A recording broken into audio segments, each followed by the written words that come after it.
Good morning students. આજે આપણે આ લેક્ચરમાં ડાયરેક્ટ ઇનડાયરેક્ટ સ્પીચ શીખીશું, જેને પ્રત્યક્ષ અને પરોક્ષ વાક્યો કહેવામાં આવે છે. વ્યક્તિએ બોલેલા વાક્યને શબ્દશઃ એટલે કે તે જ શબ્દો વાપરીને લખવામાં આવે કે બોલવામાં આવે તો તેને ડાયરેક્ટ સ્પીચ કહેવાય. જેમ કે અહીં Saumya said to Priya, I am going to the market એ ડાયરેક્ટ સ્પીચનું વાક્ય છે. કેમ કે સૌમ્ય પોતાના માટે આઈ વાપર્યું છે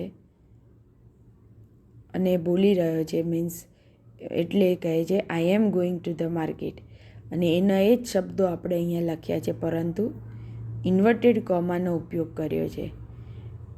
આમ ઇન્વર્ટેડ કોમામાં લખાયેલું જે વાક્ય હોય તે પ્રત્યક્ષ સ્પીચ એટલે કે ડાયરેક્ટ સ્પીચ હોય.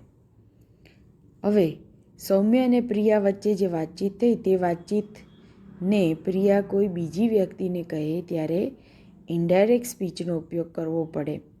એટલે કે કોઈકે આપણને કહેલી વાત અથવા કોઈકના મોઢે સાંભળેલી વાતને જ્યારે આપણે અન્ય કોઈ વ્યક્તિને કહીએ ત્યારે આપણે ઇનડાયરેક્ટ સ્પીચનો ઉપયોગ કરવો પડે છે. અને માટે જ્યારે ઇનડાયરેક્ટ સ્પીચ લખવાની કે બોલવાની આવે ત્યારે Saumya told Priya that he was going to the market. તો તમે જુઓ આ બંને વાક્યોમાં કેટલાક ચેન્જીસ થયેલા છે. સેડ ટુનું ટોલ્ડ થયું છે, ઇન્વર્ટેડ કોમા નીકળી જાય અને ધેટ લાગે. ત્યારબાદ આઈના બદલે હી અને એમના બદલે વોઝ થયેલું છે. તો આમ કેટલાક ચેન્જીસ કરીને આપણે વાક્યને ઇનડાયરેક્ટ સ્પીચમાં ફેરવવું પડે છે. આમ અર્થ બદલ્યા વગર જ્યારે એક માહિતી કોઈ બીજી વ્યક્તિને ફરી કહે ત્યારે ઇનડાયરેક્ટ સ્પીચનો ઉપયોગ થાય છે. રોજબરોજની બોલચાલની ભાષામાં 4 પ્રકારના વાક્યોનો ઉપયોગ થાય છે. જેમ કે વિધાન વાક્ય સ્ટેટમેન્ટ્સ, પ્રશ્નાર્થ વાક્ય એટલે કે ઇન્ટરોગેટિવ, ઉદ્ગાર વાક્ય એટલે એક્સક્લેમેટરી અને આજ્ઞાર્થ વાક્ય એટલે ઇમ્પરેટિવ. હવે આપણે જોઈએ કે ડાયરેક્ટ સ્પીચમાંથી ઇનડાયરેક્ટ સ્પીચમાં ફેરવતી વખતે કઈ કઈ બાબતોમાં ચેન્જીસ થાય છે અથવા કેવી રીતે ફેરવવામાં આવે છે. સૌથી પહેલાં આપણે જોઈએ કે સ્ટેટમેન્ટ્સમાં કયા કયા પ્રકારના ચેન્જીસ કરવામાં આવે છે. તો પહેલું તો સેડ ટુનું ટોલ્ડ થાય, ત્યારબાદ કંજક્શન ધેટ મુકાય છે અને રિપોર્ટિંગ પ્રોનાઉન ચેન્જ થાય છે.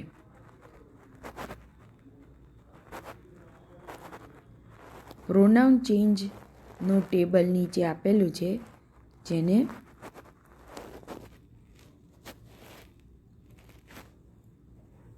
પ્રોનાઉન ચેન્જ દરેક વાક્યમાં જ્યારે ઇનડાયરેક્ટ કરવાનું આવે ત્યારે કરવામાં આવે છે. પછી એ પ્રશ્નાર્થ વાક્ય હોય, ઉદ્ગાર વાક્ય હોય કે ઇમ્પરેટિવ એટલે કે આજ્ઞાર્થ વાક્ય હોય.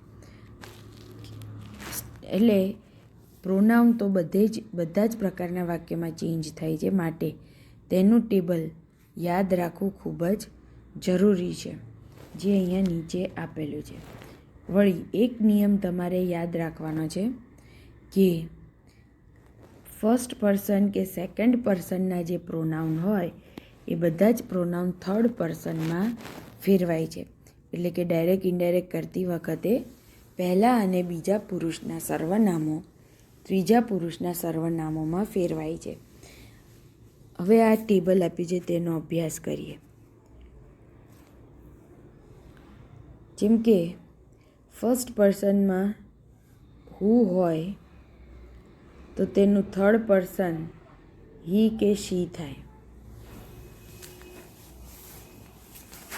ત્યારબાદ જો સ્ટેટમેન્ટમાં વી પ્રોનાઉન વપરાયું હોય તો તેનું ધ્યેય થઈ જાય. એવી જ રીતે અન્ય જે પ્રોનાઉન છે, જેમ કે આ પોઝેસિવ પ્રોનાઉનનું લિસ્ટ છે. અહીંથી પોઝેસિવ પ્રોનાઉનનું લિસ્ટ છે. માય એટલે મારું અને યોર એટલે તારું. તો ફર્સ્ટ પર્સન અને સેકન્ડ પર્સનના જે પ્રોનાઉન છે એ થર્ડ પર્સનમાં ફેરવાય. એટલે વિદ્યાર્થી મિત્રો, અહીં પોઝેસિવ પ્રોનાઉનનું જે ટેબલ છે તેમાં એક ચેન્જ કરવાનો છે. ધેમની જગ્યાએ ધેર લખી નાખો. ધેર એટલે તેઓનું. ત્યારબાદ નીચે જે ટેબલ આપ્યું છે તે છે પ્રોનાઉન ઓબ્જેક્ટિવ કેસ, એટલે કે કર્મ તરીકે જ્યારે પ્રોનાઉન આવે ત્યારે શું વપરાય? તો કે મી અથવા અસ વપરાયું હોય, યુ વપરાયું હોય સેકન્ડ પર્સનમાં. અને જ્યારે ઇનડાયરેક્ટ કરવાનું હોય ત્યારે તેમાં હિમ, હર વપરાય છે. અહીં ચેન્જ કરો, ધેરને બદલે ધેમ લખો. એટલે કે હી, શી, ઈટ હોય, મી અને યુ હોય તો તેનું ત્રીજા પુરુષ સર્વનામ હી, શી, ઈટ થાય. અને જ્યારે અસ અને યોર હોય ત્યારે તેનું ધેમમાં રૂપાંતર થાય ઇનડાયરેક્ટ કરતી વખતે. ત્યારબાદ જે ટેબલ આપવામાં આવ્યું છે તે રિફ્લેક્સિવ પ્રોનાઉન છે. એટલે કે માય સેલ્ફ કે યોર સેલ્ફ આપેલું હોય તો તેનું હિમસેલ્ફ, હરસેલ્ફ થાય છે.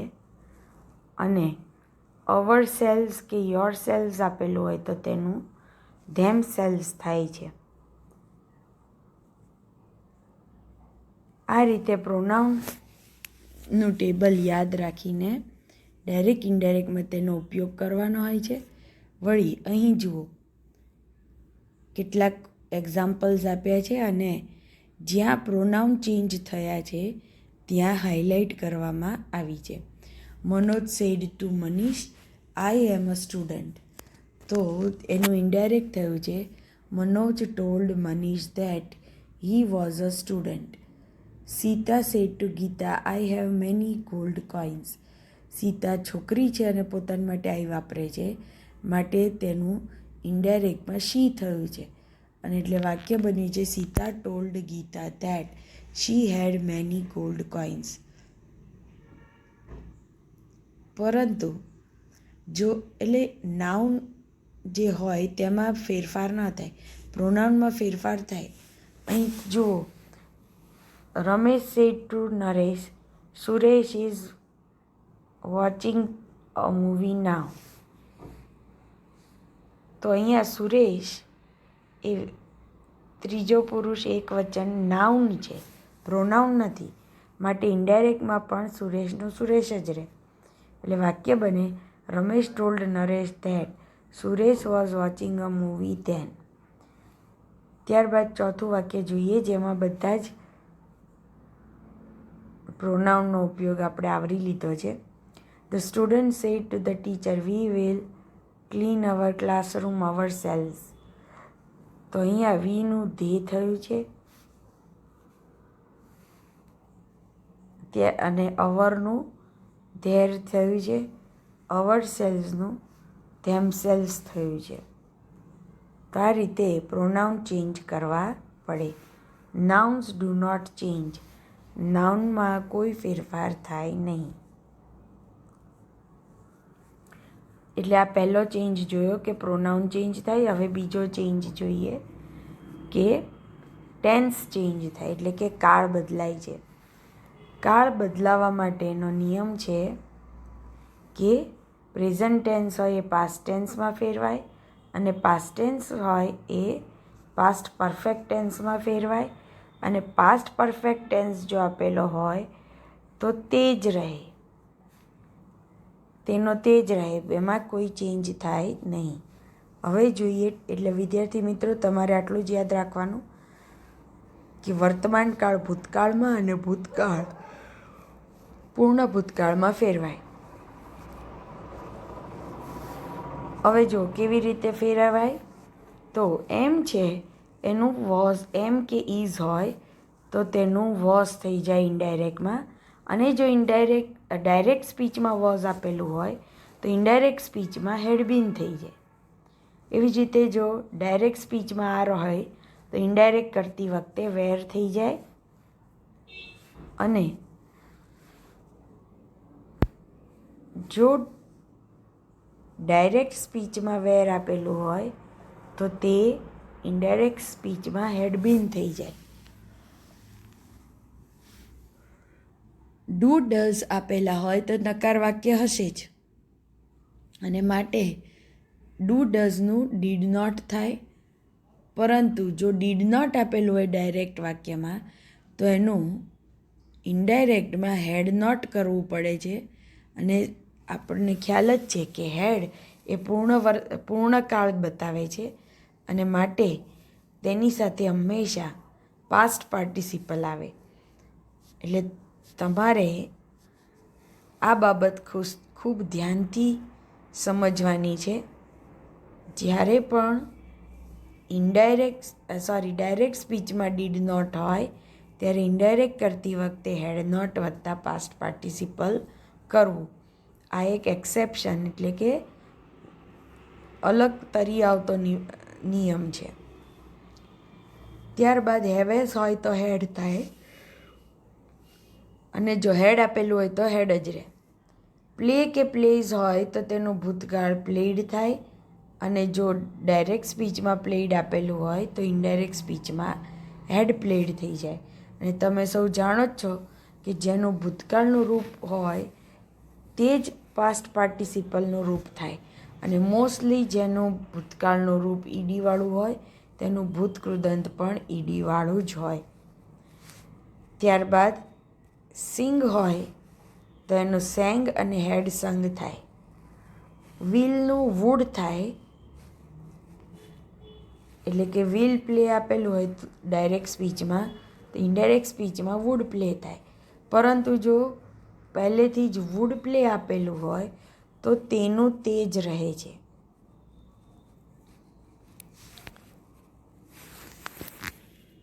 તે જ રીતે કેન પ્લે, કેનનું કુડ થઈ જાય, અને કુડ જો આપેલું હોય તો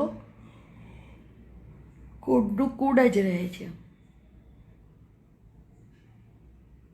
મે આપેલું હોય તો માઇટ થાય, અને માઇટનું માઇટ જ રહે. શુડ અને મસ્ટ એ ડાયરેક્ટ ઇનડાયરેક્ટમાં દરેક કાળમાં સમાન રહે છે, તેમાં કોઈ ફેરફાર થતો નથી. હવે એક્ઝામ્પલ્સમાં જુઓ, અહીંયા ક્રિયાપદનું ભૂતકાળ કરેલું છે અને એને હાઇલાઇટ કર્યું છે. જેમ કે I am going to the market હતું, એનું થયું she was going to the market. My mother does not like નું થયું છે ડીડ. આઈ ડીડ હતું તો તેનું થયું છે હેડ નોટ ડન. આ રીતે કાળ બદલાય છે. ત્યારબાદ એડવર્બ્સ અને બીજા જે શબ્દો છે તે પણ બદલાય છે. જેમ કે ડાયરેક્ટ સ્પીચમાં ધીસ હોય તો ઇનડાયરેક્ટ સ્પીચમાં ધેટ થઈ જાય, અને ધીઝ હોય તો ધોઝ થઈ જાય. એટલે કે નજીકતા દર્શાવતા શબ્દો દૂરતા દર્શાવતા શબ્દોમાં ફેરવાય. નાવનું ધેન, અગોનું બિફોર, ટુડેનું ધેટ ડે, ટુનાઇટનું ધેટ નાઇટ, યસ્ટરડેનું the previous day, last month હોય, મંડે હોય, વીક હોય તો તેનું થશે the previous Monday, week or month. ટુમોરોનું થશે the next day. Next Monday અથવા વીક તો એનું થશે the following Monday or week or month. તો આ રીતે એડવર્બમાં પણ ફેરફાર જે થાય છે તે અહીંયા ઉદાહરણમાં દર્શાવેલા છે. જેમ કે Kanu said to Manu, I will eat this cake tomorrow. હવે અહીંયા જુઓ, પહેલાં તો આપણે ટોલ્ડ કર્યું વાક્યમાં, ત્યારબાદ કંજક્શન ધેટ લગાવ્યું. વળી કનુ બોલે છે કે I will eat this cake tomorrow. તો આપણે હવે એને કહીશું કે હી. એટલે વાક્ય બનશે Kanu told Manu that he would it.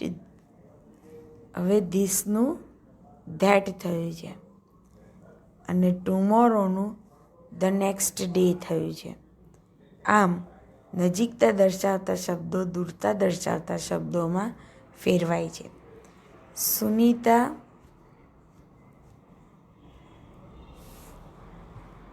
said to Anita, I saw a movie yesterday.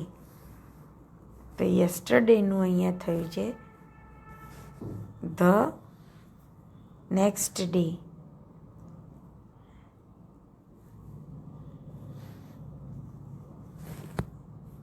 The previous day પણ થાય, આગળનો દિવસ. ત્યારબાદ the shopkeeper said to the customer these mangoes are ripe. જેનું થયું ઇનડાયરેક્ટ સ્પીચમાં ધોઝ મેંગોઝ આર વેર. એટલે ધીઝનું ધોઝ થયું અને આરનું વર થયું. ધીઝ મેંગોઝ આર રાઈપને બદલે ધીઝ મેંગોઝ વેર રાઈપ. આ પ્રમાણે ચેન્જીસ કરવાના હોય છે. અને આશા છે કે આ ત્રણેય ટેબલ તમને બરાબર સમજાઈ ચૂક્યા હશે. અને આ ત્રણેય ટેબલ ઉદાહરણ સાથે આની આ જ નોટ્સ તમારા નોટબુકમાં પણ લખાવી જોઈએ. અસ્તુ.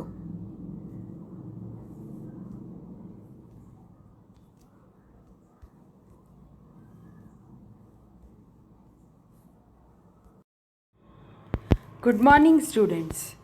ગયા લેક્ચરમાં આપણે અંગ્રેજીમાં ડાયરેક્ટ ઇનડાયરેક્ટ સ્પીચમાં વિધાન વાક્યોનું ઇનડાયરેક્ટ સ્પીચ કરતાં શીખ્યા. અને અહીં તમને 1 થી 10 વાક્યો પ્રેક્ટિસ કરવા માટે આપેલા છે. આ 10 વાક્યોનું તમારે ડાયરેક્ટમાંથી ઇનડાયરેક્ટ કરવાનું છે.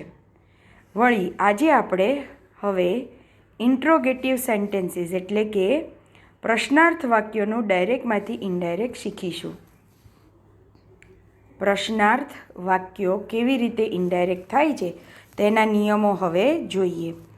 તો જે રીતે સ્ટેટમેન્ટમાં રિપોર્ટિંગ વર્બ ટોલ્ડ આવતું હતું તે રીતે પ્રશ્નાર્થ વાક્યમાં રિપોર્ટિંગ વર્બ આવે આસ્ક્ડ અથવા ઇન્ક્વાયર્ડ.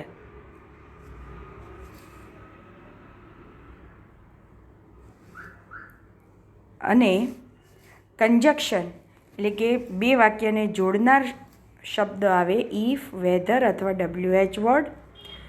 જેમાં વેધરનો ઉપયોગ બને ત્યાં સુધી ટાળવો, કેમ કે તેનો સ્પેલિંગ તમારે વધારે યાદ રાખવો પડે, જ્યારે ઇફ એ યાદ રાખવામાં સરળ છે. વળી અહીંયા ઇફ અને WH વર્ડ બે જ બાબત યાદ રાખો તો તમને પ્રશ્નમાંથી ઇનડાયરેક્ટ કરતી વખતેના જે નિયમો છે એ સરળ બની જાય. કેમ કે એટલું જ યાદ રાખવાનું કે જ્યાં WH વર્ડ આવતો હોય પ્રશ્નમાં ત્યાં ઇફ ન આવે, અને જ્યાં WH વર્ડથી પ્રશ્ન શરૂ ન થતો હોય ત્યાં ઇફ આવે, જે આપણે આગળ ઉદાહરણમાં જોઈશું. ત્યારબાદ પ્રશ્નાર્થ વાક્યનું સીધું ઇનડાયરેક્ટ સ્પીચ થતી નથી, અને માટે પ્રશ્નાર્થ વાક્યને સ્ટેટમેન્ટમાં એટલે કે વિધાન વાક્યમાં ફેરવવું પડે છે. એટલે પહેલું સ્ટેપ છે કે આસ્ક્ડ અને ઇન્ક્વાયર આવે, પછી કંજક્શન ઇફ કે WH વર્ડ આવે, ત્યારબાદ જે પણ પ્રશ્ન છે એને વિધાન વાક્યમાં ફેરવવો પડે. એ નિયમ લાગુ પડે છે અહીંયા. ત્યારબાદ ચોથી બાબત જોઈએ કે an interrogative sentence always begin with an auxiliary verb such as am, is, are, was, were, have, has, had, do, does, did, will, would, can, could, may, might, must, should.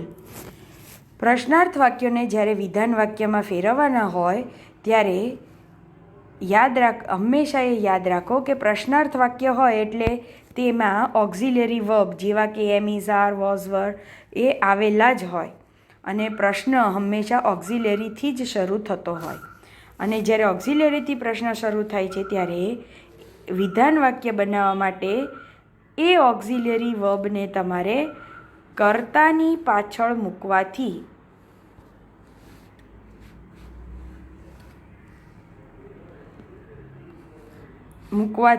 વિધાન વાક્ય બને છે. એટલે કે પ્રશ્નમાં જે પણ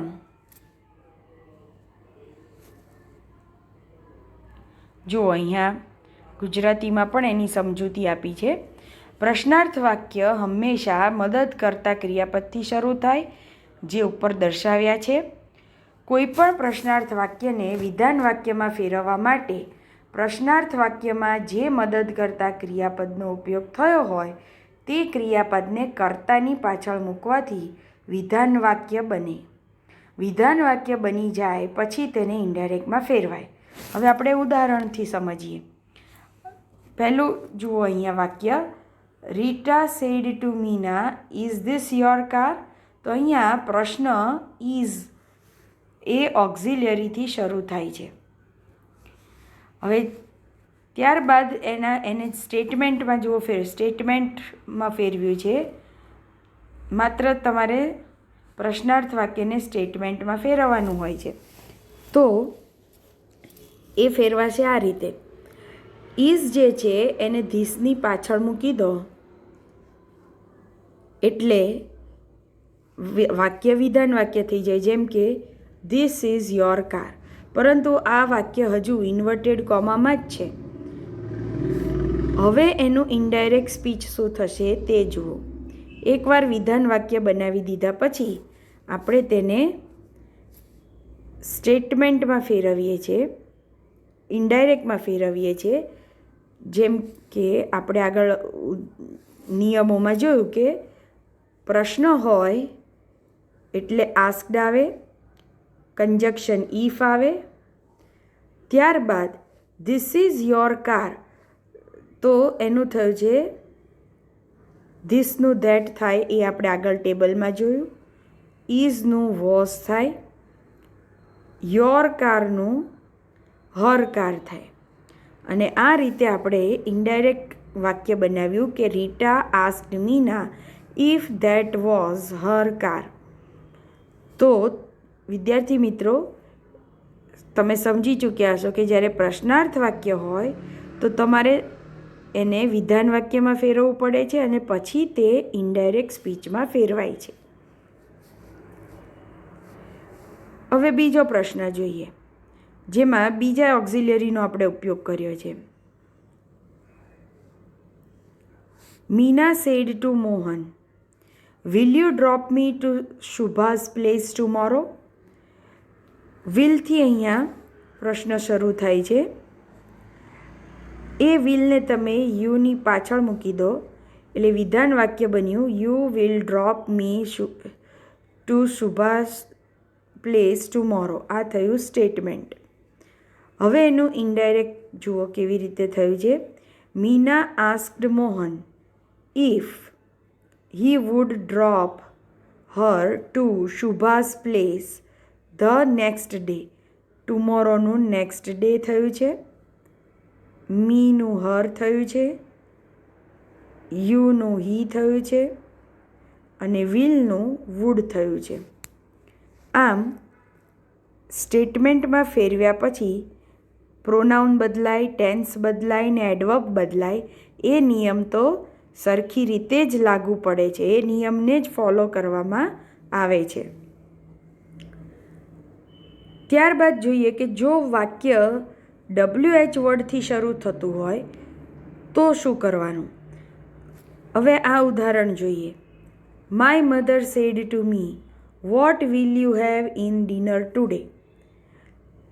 પ્રશ્ન ભલે વિલથી છે, આગળ વોટ WH વર્ડ આવેલો છે.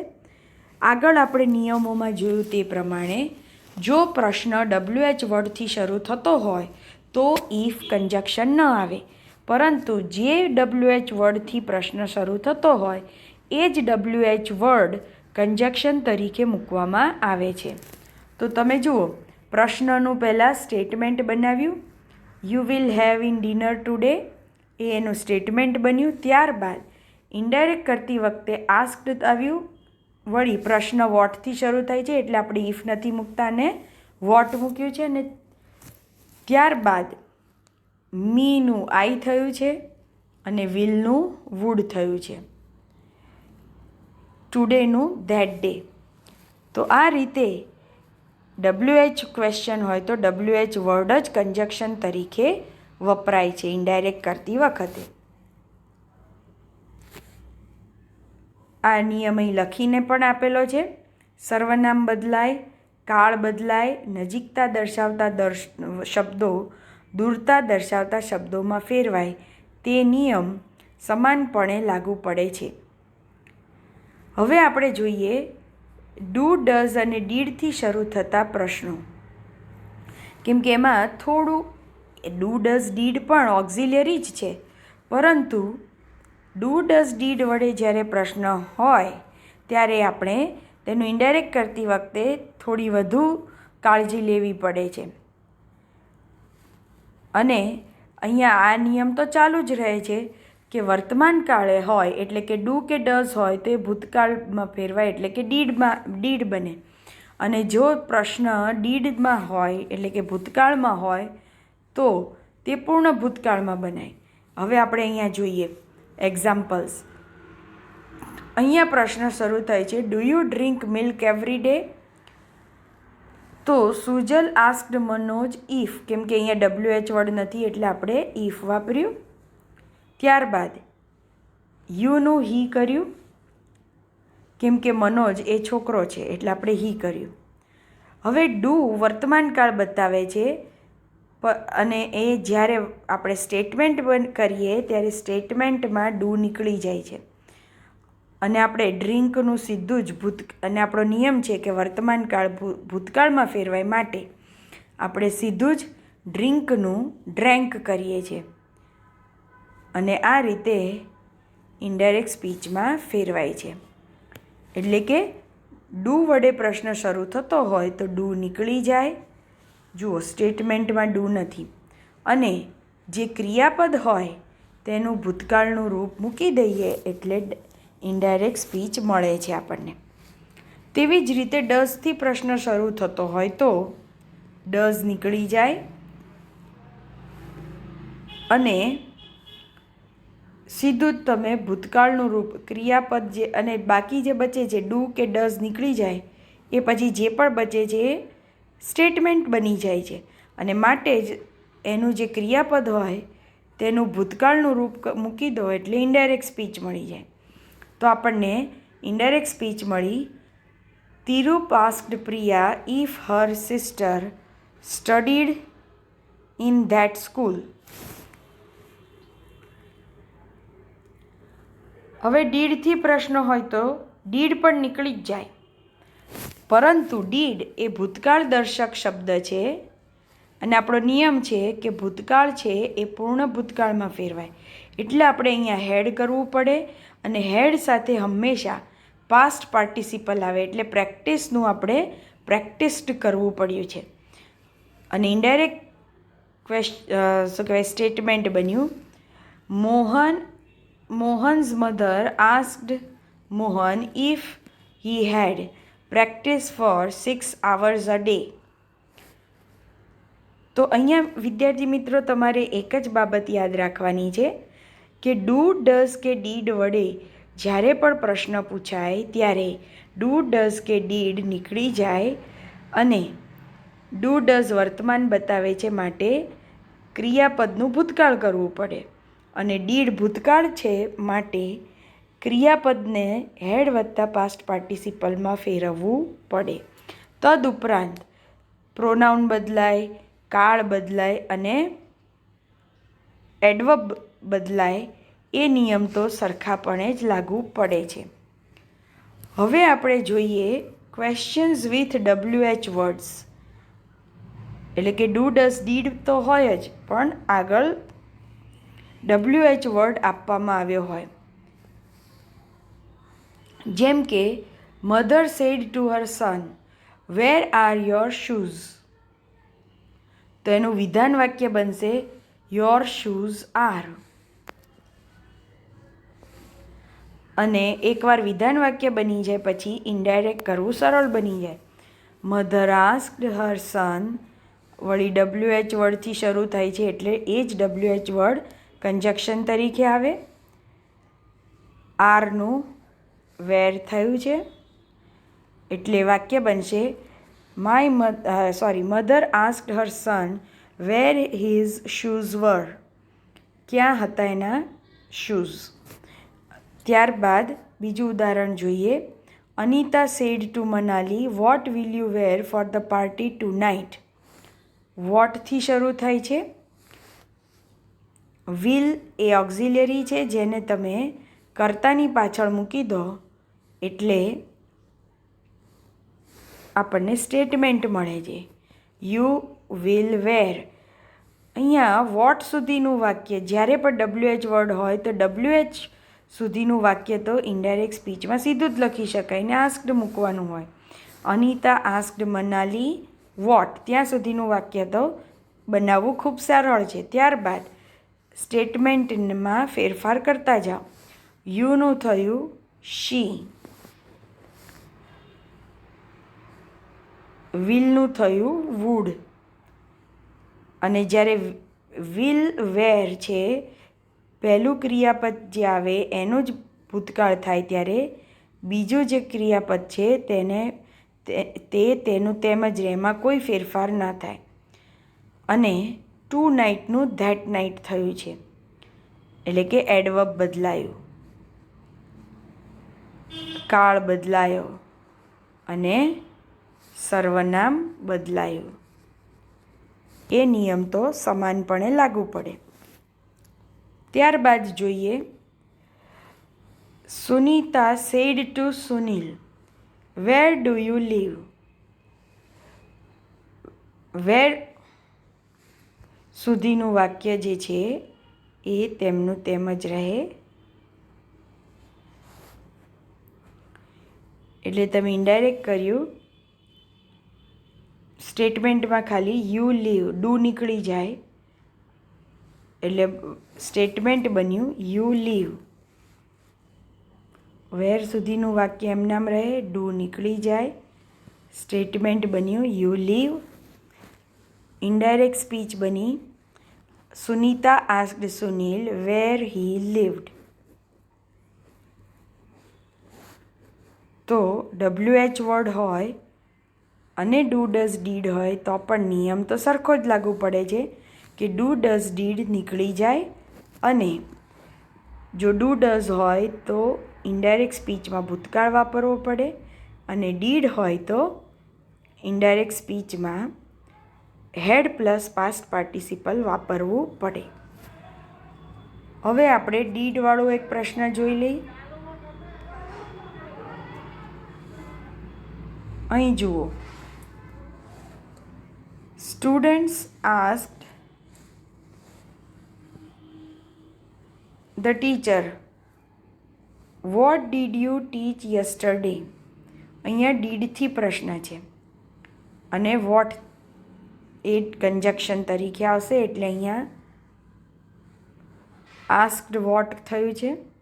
ટીચર લેડી પણ હોઈ શકે અને જેન્ટ્સ પણ હોઈ શકે એટલે હી અથવા શી લખી શકાય.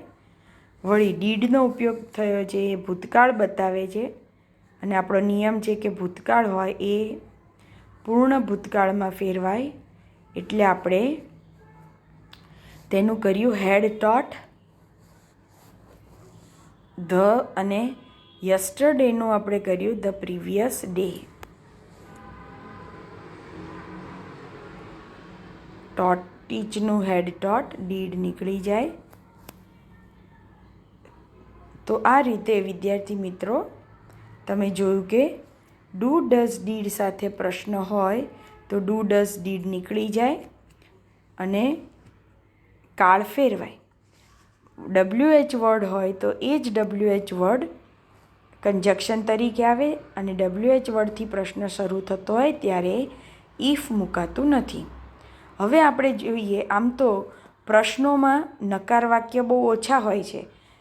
આમ છતાં આપણે નકાર વાક્યો જો હોય, પ્રશ્નમાં નકાર હોય તો શું કરવું એ હવે જોઈ લઈએ. જો પ્રશ્નમાં નકાર હોય, જેમ કે અહીં જુઓ એક્ઝામ્પલમાં, Suresh said to the teacher said to the student, what do you not understand in this chapter. અહીંયા ડુથી પ્રશ્ન છે પરંતુ સાથોસાથ નોટનો ઉપયોગ થયો છે, એટલે કે નકાર છે. જ્યારે પણ પ્રશ્નમાં નકાર હોય ત્યારે ડુ નીકળે નહીં અને ડુને કર્તાની પાછળ મૂકીને સ્ટેટમેન્ટ બનાવવું પડે. You do not understand in this chapter. આ થયું એનું સ્ટેટમેન્ટ. ત્યારબાદ તેનું ઇનડાયરેક્ટ કરવાનું શરૂ કરવું પડે. The teacher ask the student what. હવે સ્ટુડન્ટ પણ છોકરો કે છોકરી હોઈ શકે એટલે હી કે શી કોઈ પણ એક વાપરી શકાય. અને ડુ નોટનું થશે ભૂતકાળ ડીડ નોટ. અન્ડરસ્ટેન્ડ ઇન અને ધીસનું થશે ધેટ ચેપ્ટર. તો આ રીતે યાદ રાખો, જ્યારે પ્રશ્નમાં નકાર હોય ત્યારે ડુ ડઝ ડીડ નીકળે નહીં પરંતુ તે પાછળ જાય. આગળ આપણે જોયું કે ડુ ડઝ ડીડ વડે પ્રશ્ન હોય અને એફર્મેટિવ હોય એટલે કે હકારમાં હોય પ્રશ્ન ત્યારે તે નીકળી જાય છે. પરંતુ નકાર હોય જો તો ડુ ડઝ ડીડ નીકળે નહીં પરંતુ તે કર્તાની પાછળ જાય. હવે બીજો પ્રશ્ન જોઈએ. Suresh said to Ramesh, which language does your brother not know. કઈ લેંગ્વેજ તારો ભાઈ જાણતો નથી. અહીંયા ડઝ છે અને નકાર છે તો ડઝ નીકળી નહીં જાય પરંતુ તે નું ભૂતકાળ કરવું પડશે આપણે. Suresh asked Ramesh which language his brother did not know. જેમ જેમ પ્રેક્ટિસ આવતી જાય એમ તમારે વચ્ચેનું એક સ્ટેપ, જેમાં આપણે અહીંયા સ્ટેટમેન્ટ બનાવતા હતા આવા, એ સ્ટેટમેન્ટ ન બનાવતા પણ ચાલે. એકવાર પ્રશ્ન આપણને ખ્યાલ આવી જાય કે ડઝ નોટ છે તો ડીડ નોટ થશે તો તરત જ તમે ઇનડાયરેક્ટ સ્પીચનું વાક્ય બનાવી શકો છો કે Suresh ask Ramesh which language his brother did not know. ત્યારબાદ હવે ડીડ નોટનો ઉપયોગ જોઈએ. The watchman said to the girl, why did you not call me. અહીંયા ડીડ અને નોટ આવેલું છે. ડીડ ભૂતકાળ બતાવે જે હંમેશા ફેરવાય પૂર્ણ ભૂતકાળમાં અને માટે અહીંયા ઇનડાયરેક્ટ થયું છે. The watchman ask the girl why she had not called him. અહીંયા ભૂલથી ઇન્વર્ટેડ કોમા ચાલુ રહ્યા છે જે કાઢી નાખવા. ઇન્વર્ટેડ કોમા નીકળી જાય, પ્રશ્નાર્થ વાક્ય પણ નીકળી જાય, પ્રશ્નાર્થ ચિહ્ન નીકળી જાય, વાક્ય આટલું જ બચે. Why she had not called him એટલે કે પૂર્ણ ભૂતકાળ થયું. ડીડ હોય તો પૂર્ણ ભૂતકાળ થઈ જાય. તો વિદ્યાર્થી મિત્રો, અહીંયા પ્રશ્નાર્થ વાક્યનું ડાયરેક્ટમાંથી ઇનડાયરેક્ટ કરવાનું જે રીત છે તેની સમગ્ર ચર્ચા આપણે વિસ્તૃત રીતે કરી. નીચે તમને કેટલાક વાક્યો આપ્યા છે પ્રેક્ટિસ માટે આ વાક્યોની તમારે પ્રેક્ટિસ કરવાની રહેશે. અસ્તુ. Good morning students. આજે આપણે ઇંગ્લિશમાં ડાયરેક્ટ ઇનડાયરેક્ટમાં એક્સક્લેમેટરી સેન્ટેન્સ એટલે કે ઉદ્ગાર વાક્યો વિશે સમજ મેળવીશું. ઉદ્ગાર વાક્યો વોટ અને હાઉથી શરૂ થાય છે.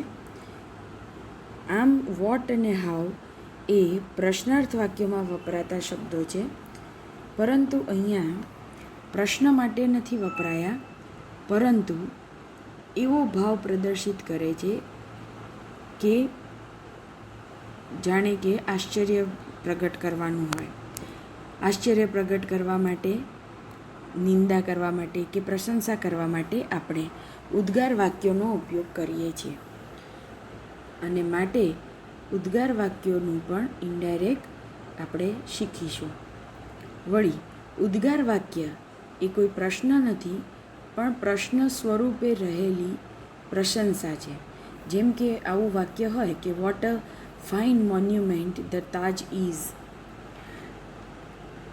એટલે કે તાજ કેટલો સુંદર સ્મારક છે. તો કેટલો સુંદર સ્મારક છે એ આપણે પ્રશ્ન નથી પૂછ્યો, એમાંથી કોઈ આપણે માપ નથી જોઈતું કે કેટલો સુંદર છે, પરંતુ ખરેખર તો આપણે કહેવા માગતા હોઈએ છીએ કે the Taj is really a fine monument. Taj ખૂબ જ સરસ સ્મારક છે. આમ ઉદ્ગાર વાક્ય એ વિધાન વાક્યને ફેરવીને લખાયેલું વાક્ય છે. તેવી જ રીતે બીજું ઉદાહરણ જોઈએ. Mohan was really very brave. How brave Mohan was એ ઉદ્ગાર વાક્ય છે. જુઓ, અહીંયા તમને ઉદ્ગાર ચિહ્ન પણ જોવા મળે છે. ઉદ્ગાર ચિહ્નવાળું વાક્ય હોય તે હંમેશા ઉદ્ગાર વાક્ય હોય. હવે અહીંયા જ્યારે એમ કહે છે કે how brave Mohan was, Mohan કેટલો બહાદુર હતો, તો અહીંયા કેટલો બહાદુર એટલે એનું કોઈ માપ જાણવા માટે નથી પ્રયત્ન કર્યો, પરંતુ હા, મોહન ખૂબ જ અને ખરેખર બહાદુર હતો તેમ આપણે પ્રશંસા કરી રહ્યા છીએ, અને માટે અહીંયા વાક્ય બનશે Mohan was really very brave. તો આ બંને ઉદાહરણો દ્વારા આપણે એ સમજ્યા કે ઉદ્ગાર વાક્યો એ કોઈ અલગ પ્રકારના વાક્યો નથી, પરંતુ સ્ટેટમેન્ટમાં જ આવેલા શબ્દોને આકર્ષક રીતે મૂકવાની જે રીત છે તેને ઉદ્ગાર વાક્યો કહેવાય. અને ઉદ્ગાર વાક્ય દ્વારા આપણે આનંદ, ખુશી, દુઃખ અને ટીકા, નિંદા કે પ્રશંસાનો શું કહેવાય ભાવ આવે છે તેમાં. હવે જ્યારે ઇનડાયરેક્ટ કરવાનું હોય ત્યારે આજ્ઞાર્થ વાક્યમાં એક્સક્લેમ્ડ રિપોર્ટિંગ વર્બ વપરાય છે, કંજક્શન ધેટ આવે, અને મેક એસર્ટિવ સેન્ટેન્સ એટલે કે વિધાન વાક્ય બનાવવું પડે. અને જ્યારે વિધાન વાક્ય બનાવવાનું હોય ત્યારે હાઉ અને વોટ નીકળી જાય. વાક્યમાં જે સબ્જેક્ટ હોય તે પહેલાં આવે અને પછી ક્રિયાપદ આપેલું હોય તે આગળ આવે. જેમ કે આપણે ઉપરના ઉદાહરણમાં સમજીએ કે અહીં ધ તાજ એક સબ્જેક્ટ છે અને તેની પાછળ ઇઝ એક ક્રિયાપદ આવેલું છે. તો જ્યારે આપણે ઉદ્ગાર વાક્યમાંથી સ્ટેટમેન્ટ બનાવીએ ત્યારે સબ્જેક્ટ અને ક્રિયાપદ સાથે સાથે આવે, આગળ આવે, ત્યારબાદ રિયલી મુકાય અને અન્ય શબ્દો પાછળ આવે, અને આ રીતે આપણે વિધાન વાક્યમાં ફેરવવું પડે. તેવી જ રીતે અહીં જુઓ, મોહન એ સબ્જેક્ટ છે જે આગળ આવ્યો, અને એનું જે ક્રિયાપદ છે તે તેની પાછળ આવ્યું તરત જ. એડજેક્ટિવ એટલે કે જે વિશેષણ છે તેની આગળ આપણે વેરી મૂકીએ છીએ અથવા તો રિયલી મૂકીએ છીએ. આમ કરવાથી ઉદ્ગાર વાક્ય વિધાન વાક્ય બની જાય છે. તો હવે જોઈએ કે કેવી રીતે વિધાન વાક્ય બને. પહેલાં સબ્જેક્ટ આવે, પછી ક્રિયાપદ આવે, જે પણ વિશેષણ હોય તેની આગળ રિયલી, વેરી કે ગ્રેટ જેવા શબ્દો મૂકો એટલે વિધાન વાક્ય બને. અને ઇનડાયરેક્ટ કરતી વખતે પ્રોનાઉન ચેન્જ થાય, ટેન્સ ચેન્જ થાય અને એડવર્બ ચેન્જ થાય. એ તો નિયમ અહીંયા પણ સમાનપણે લાગુ પડે છે. હવે આપણે એક્ઝામ્પલ્સ જોઈએ. Charmi said to her friend, how beautiful the bird is. Charmi એની ફ્રેન્ડને કહે છે કે કેટલું સુંદર બર્ડ છે. હવે એને પહેલાં આપણે સ્ટેટમેન્ટમાં ફેરવ્યું અને એને આપણે વાક્ય બનાવ્યું, this bird is really very beautiful. અને ત્યારબાદ આપણે એને સ્ટેટમેન્ટમાં એકવાર ફેરવી નાખીએ, પછી જ તેનું ઇનડાયરેક્ટ કરાય. અને માટે ઇનડાયરેક્ટ કરતી વખતે આપણે કર્યું એક્સક્લેમ્ડ, ધેટ આવ્યું. ત્યારબાદ જે કાળ ચેન્જ થાય, પ્રોનાઉન ચેન્જ થાય, એ નિયમ તો સમાનપણે લાગુ પડે છે. એટલે અહીંયા ઇઝનું વોઝ થયું છે. વર્તમાન કાળ ભૂતકાળમાં ફેરવાય અને અન્ય શબ્દો એમના એમ જ આવે. ત્યારબાદ બીજું ઉદાહરણ જોઈએ. Bihag said to Bhairavi, what a nice photograph that was. અહીં ફોટોગ્રાફ એક સબ્જેક્ટ છે અને નાઇસ એ એડજેક્ટિવ છે.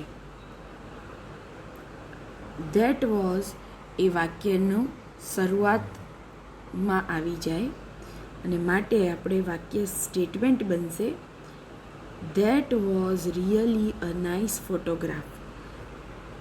અને ઇનડાયરેક્ટ થશે બિહાગ એક્સક્લેમ્ડ ધેટ. હવે અહીંયા બે વાર ધેટ આવી શકે કેમ કે એક ધેટ છે એ કંજક્શન છે અને બીજું ધેટ છે એ સબ્જેક્ટ માટે વપરાયેલું છે. માટે અહીંયા બે વાર ધેટનો ઉપયોગ લાગે છે. ત્યારબાદ વોઝનું પૂર્ણ ભૂતકાળ થાય, હેડ બીન. એટલે આપણે વોઝનું હેડ બીન કર્યું અને રિયલી લગાવીને આપણે વિધાન વાક્ય બનાવ્યું. હવે ત્રીજું ઉદાહરણ જોઈએ. The policeman said how stupid. હવે કેટલીક વાર એવું બને કે ઉદ્ગાર વાક્યમાં આખું વાક્ય ન આપ્યું હોય, જેમ અગાઉના ઉદાહરણમાં જોયું કે અહીંયા ઓલરેડી ક્રિયાપદ સાથેનું વાક્ય આપેલું હતું. તો બની શકે કે દરેક વખતે ક્રિયાપદ સાથેનું વાક્ય ન હોય, કેટલીક વાર માત્ર આવી રીતે ઉદ્ગાર હોય, હાઉ સ્ટુપિડ.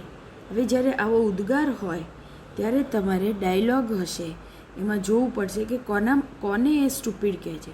બની શકે કે કોઈ વ્યક્તિને એ સ્ટુપિડ કહેતો હોય અને એ પુરુષ હોય, તો આપણે આગળ સર્વનામ હી સમજીને લગાવવું પડશે. અને જો કોઈ છોકરીને સ્ટુપિડ કીધું હોય તો આગળ શી લગાવવું પડે. તો આ રીતે કોની સાથે સંવાદ થઈ રહ્યો છે તે ધ્યાનમાં રાખીને તમારે વાક્યનો કર્તા હી કે શી ઉમેરવો પડે. ત્યારબાદ હંમેશા વર્તમાન કાળનું જ રૂપ મૂકવું કે જેથી કરીને ઇનડાયરેક્ટ સહેલું પડે આપણને. આથી આપણે he is really very stupid કે હી ઇઝ રિયલી સ્ટુપિડ, આવું એટલે વેરી કે રિયલીમાંથી કોઈ એક અહીંયા મૂકવાનું થાય. માટે આપણે અહીંયા મૂક્યું છે વેરી સ્ટુપિડ. અને ત્યારબાદ આપણે એનું ઇનડાયરેક્ટ કર્યું, the policeman exclaimed that he was very stupid. તો અહીંયા ઇઝનું વોઝ થયું છે એટલે કે કાળ બદલાય. ત્યારબાદ ચોથું ઉદાહરણ જોઈએ. Suresh said to Ramesh, what a movie. તો એનું આપણે અહીંયા કર્યું. It was a great movie અથવા તો એન એક્સેલન્ટ મૂવી, જેનું ઇનડાયરેક્ટ થશે exclaimed that it had been a great or an excellent movie. તો આ રીતે ઇનડાયરેક્ટ કરવા માટે ઉદ્ગાર વાક્યનું પહેલાં સ્ટેટમેન્ટમાં ફેરવવા પડે, ત્યારબાદ તેનું ઇનડાયરેક્ટ થાય છે. હવે નીચે કેટલાક પ્રેક્ટિસના વાક્યો આપ્યા છે, જેને તમારે ઇનડાયરેક્ટ સ્પીચમાં ફેરવવાની પ્રેક્ટિસ કરવાની છે.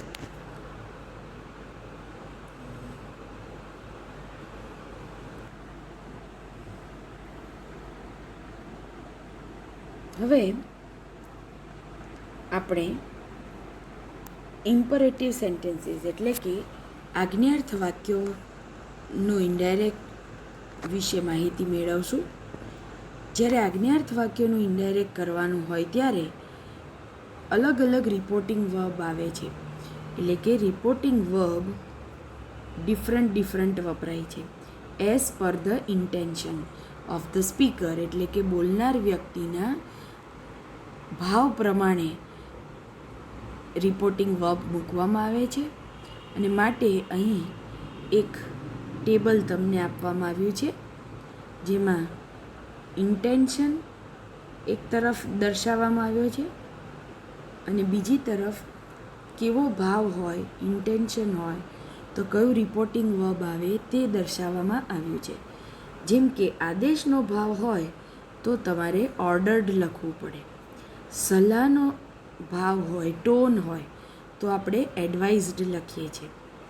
જો સૂચના હોય તો ઇન્સ્ટ્રક્ટેડ, ચેતવણીનો ભાવ રહેલો હોય તો વોર્ન, ધમકીનો ભાવ રહેલો હોય તો થ્રેટન્ડ લખવામાં આવે છે. એટલે કે થ્રેટન્ડ રિપોર્ટિંગ વર્બ વાપરવામાં આવે છે.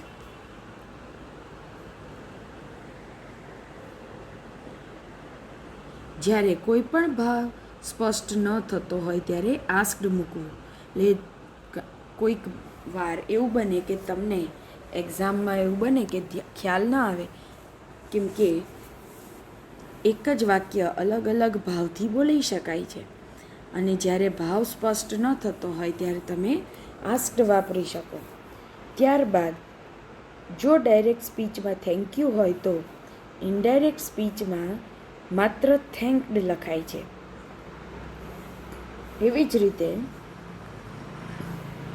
જો ઇનડાયરેક્ટ સ્પીચમાં પ્લીઝ આવેલું હોય તો પ્લીઝ નીકળી જાય અને તેના સ્થાને રિક્વેસ્ટેડ રિપોર્ટિંગ વર્બ મૂકવામાં આવે છે. ગુડ મોર્નિંગ હોય તો ગુડ મોર્નિંગ નીકળી જાય. આ બધા જે શબ્દો છે એવા શબ્દો છે કે જ્યારે ઇનડાયરેક્ટ થાય ત્યારે એ નીકળી જાય અને માત્ર તેનો રિપોર્ટિંગ વર્બ આપણે મૂકીએ છીએ. જો ગુડ મોર્નિંગ હોય તો ગુડ મોર્નિંગ નીકળી જાય અને આપણે માત્ર વિશ્ડ લખીએ છીએ. ઓકે હોય તો ઓકે નીકળી જાય અને આપણે એગ્રીડ એમ લખીએ છીએ. જો સોરી આવેલું હોય, લખેલું હોય તો સીધું જ એપોલોજાઇઝડ એમ લખવામાં આવે છે.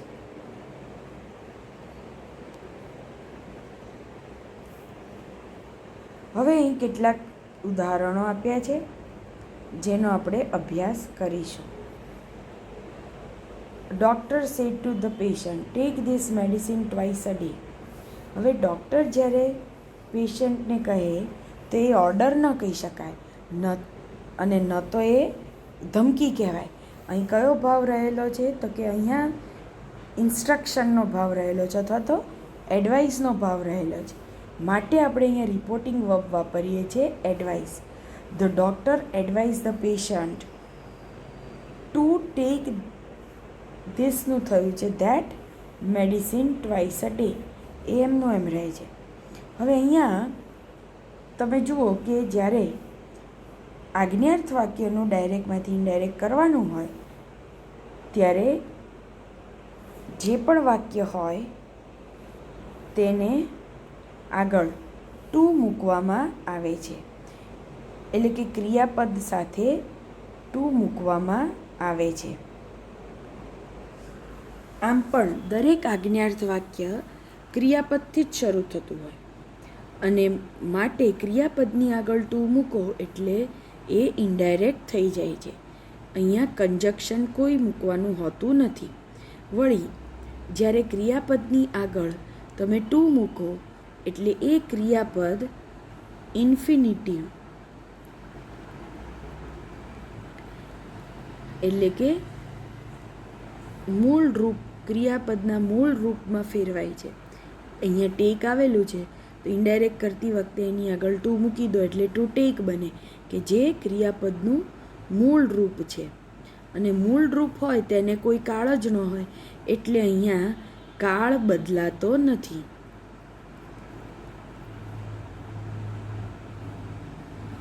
તો વિદ્યાર્થી મિત્રો, આ બાબત ખાસ યાદ રાખજો કે આજ્ઞાર્થ વાક્યોનું ડાયરેક્ટમાંથી ઇનડાયરેક્ટ કરતી વખતે ક્રિયાપદથી જ વાક્ય શરૂ થતું હોય છે અને માટે ક્રિયાપદની આગળ ટુ મૂકવામાં આવે છે અને કાળ બદલાતો નથી.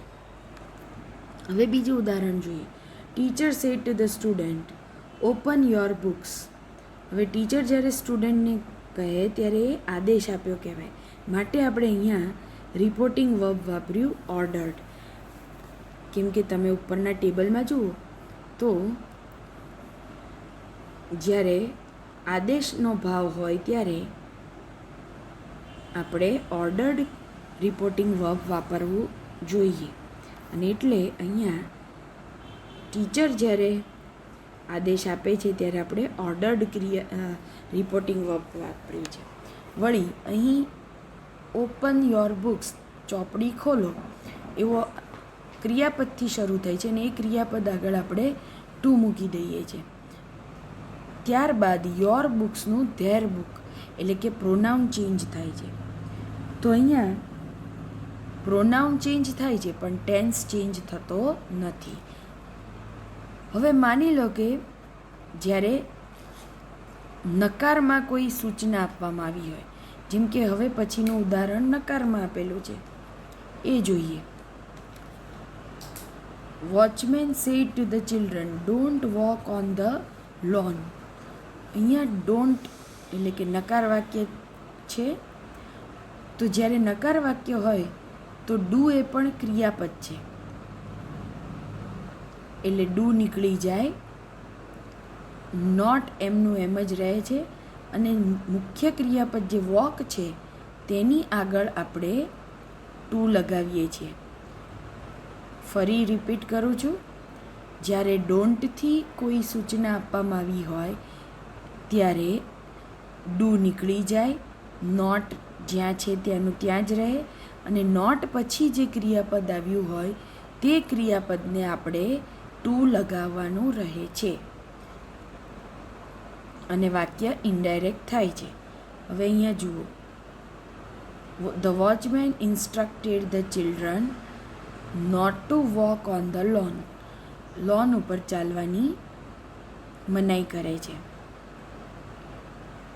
તો એ ઇન્સ્ટ્રક્શનનો ભાવ રહેલો છે માટે આપણે અહીંયા વર્બ વાપર્યું ઇન્સ્ટ્રક્ટેડ. ત્યારબાદ જુઓ, કમલ કહે છે આઈ એમ સોરી. તો અગાઉ જેમ મેં ટેબલમાં જણાવ્યું તે પ્રમાણે સોરી, ઓકે, ગુડ મોર્નિંગ જેવા જ્યારે શબ્દો વાક્યોમાં આવે ત્યારે આપણે એનું ઇનડાયરેક્ટ કરતી વખતે હી વોઝ સોરી એવું ઇનડાયરેક્ટ નથી કરતા, પણ એના બદલે આપણે સીધું જ લખીએ છીએ કમલ એપોલોજાઇઝડ એટલે કે કમલે માફી માગી. એવી રીતે વિમલ બોલ્યો હોય થેન્ક યુ ધવલ, તો આપણે સીધું જ એનું ઇનડાયરેક્ટ કરીએ છીએ વિમલ થેન્ક્ડ ધવલ.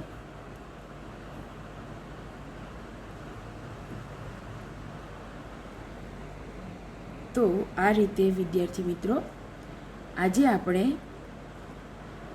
આટલા વાક્યોનું ડાયરેક્ટમાંથી ઇનડાયરેક્ટ શીખ્યા. આવતા પીરિયડમાં વધુ પ્રેક્ટિસ અને આગળના વાક્યો ઇનડાયરેક્ટ કરતાં શીખીશું. અસ્તુ. Good morning students. આગળના લેક્ચરમાં આપણે ડાયરેક્ટ ઇનડાયરેક્ટ સ્પીચ માં ઇમ્પરેટિવ સેન્ટેન્સ એટલે કે આજ્ઞાર્થ વાક્યોનું ડાયરેક્ટમાંથી ઇનડાયરેક્ટ કરતાં શીખ્યા હતા, અને જેમાં આપણે 7મા એક્ઝામ્પલ સુધી ડિસ્કશન કર્યું હતું. આજે આપણે 8મું ઉદાહરણ જોઈએ. Chandni said to Dipti, please give me your pen. અહીં ડાયલોગમાં પ્લીઝનો ઉપયોગ થયો છે, અને પ્લીઝ શબ્દ રિક્વેસ્ટ જ્યારે કરવામાં આવે ત્યારે આપણે વાપરતા હોઈએ છીએ. માટે અહીં જ્યારે ઇનડાયરેક્ટ કરવાનું હોય ત્યારે પ્લીઝ શબ્દ નીકળી જાય અને તેના સ્થાને રિપોર્ટિંગ વર્બ રિક્વેસ્ટેડ મૂકવામાં આવે છે. અને ત્યારબાદ આજ્ઞાર્થ વાક્યમાં જે રીતે ક્રિયાપદની આગળ ટુ મૂકવાથી ઇનડાયરેક્ટ સ્પીચ બને છે, તેમ અહીં ક્રિયાપદ ગીવની આગળ ટુ મૂકવામાં આવ્યું છે. તો વાક્ય બને છે ઇનડાયરેક્ટ સ્પીચનું, Chandni requested Dipti to give her pen.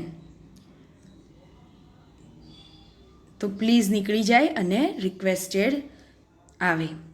હવે જોઈએ લેટ્સવાળા વાક્યોનું ઇનડાયરેક્ટ.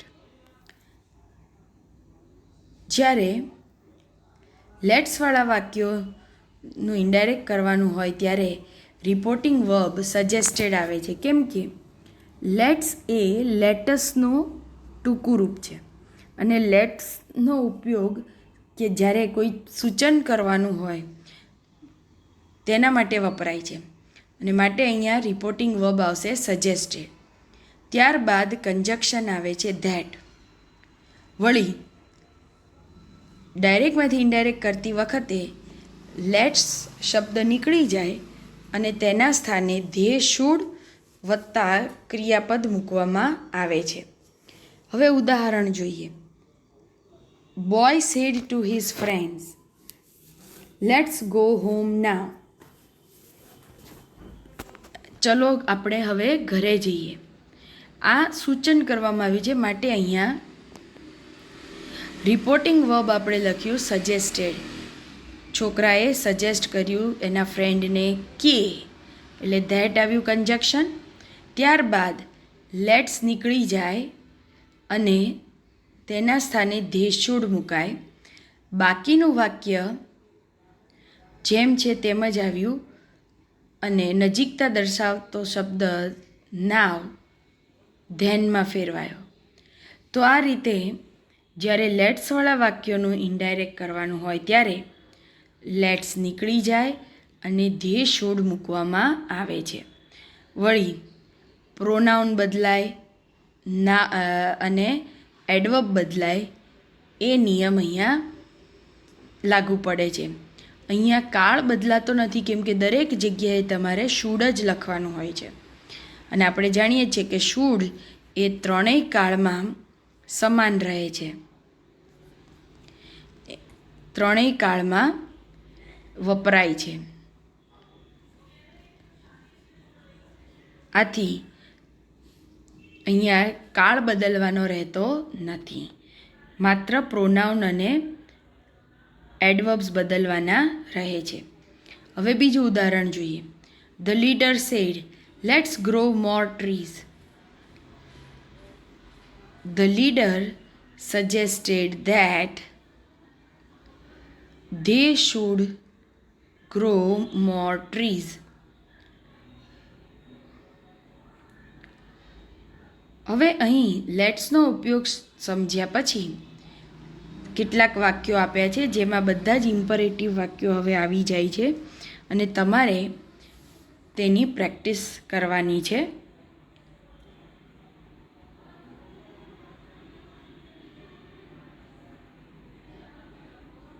ત્યારબાદ આ ટૉપિક એક્ઝામમાં જે રીતે પૂછાય છે તે અહીંયા જોઈએ.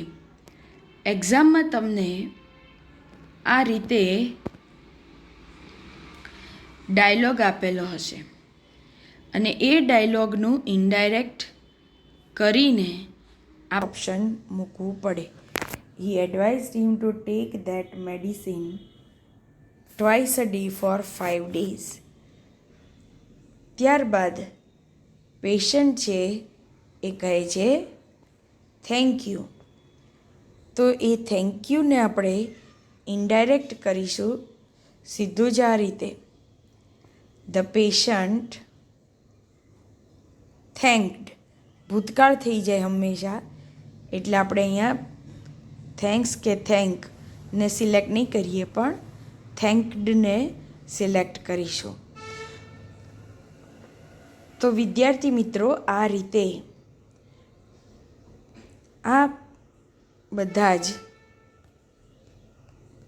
એક્ઝામમાં આ પેરેગ્રાફ્સ આ રીતે જ પૂછાય છે, પરંતુ તમને નિયમો બધા જ મોઢે હોવા જોઈએ. અને જો નિયમો મોઢે હશે તો તમે સામે જે ઓપ્શન્સ આપેલા છે એ ઓપ્શન્સ પણ સાચા સિલેક્ટ કરી શકશો. એટલે ભલે તમને એવું લાગે કે અહીંયા MCQ આવવાના છે, ઓપ્શન આપેલા હશે એટલે આ તો સાવ સહેલું છે, પરંતુ જો નિયમ યાદ નહીં હોય તો તમે સાચું ઓપ્શન સિલેક્ટ કરી શકશો નહીં.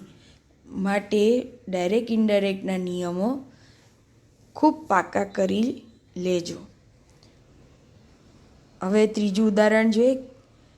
હવે કિંગ ક્વેશ્ચન પૂછે છે એટલે આવશે આસ્ક્ડ.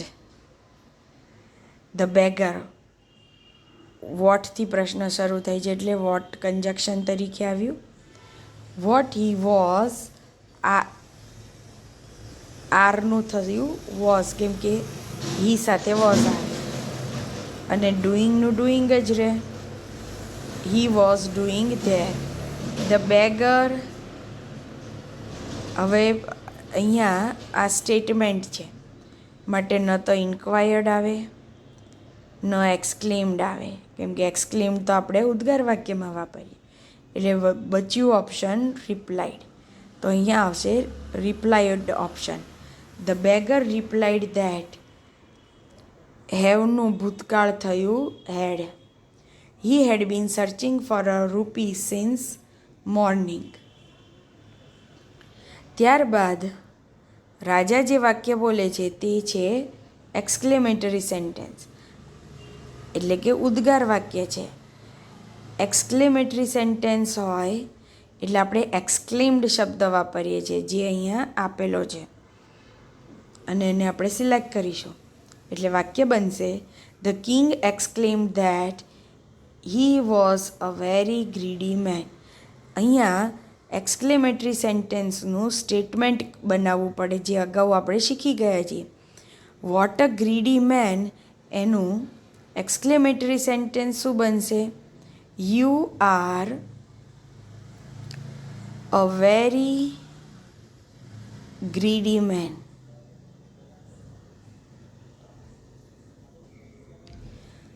અને પછી એનું ઇનડાયરેક્ટ થશે, યુની જગ્યાએ થઈ જશે હી, અને આરનું ભૂતકાળ આમ તો વર થાય, પરંતુ હી સાથે વર ન આવી શકે એટલે આપણે વોઝ કરશું. He was a very greedy man. તો આ રીતે ડાયરેક્ટ ઇનડાયરેક્ટ તમને 2 માર્કમાં 4 ખાલી જગ્યાનું પૂછાય છે. ઉપર આ રીતે ડાયલોગ આપ્યો હશે અને ત્યારબાદ એ જ ડાયલોગનું ઇનડાયરેક્ટ કરીને આપ્યું હશે, પરંતુ તેમાં ખાલી જગ્યાઓ અને MCQ આપ્યા હશે. એટલે પ્રશ્ન સહેલો પણ છે, આમ છતાં બધા જ નિયમો યાદ હોવા ખૂબ જ જરૂરી છે.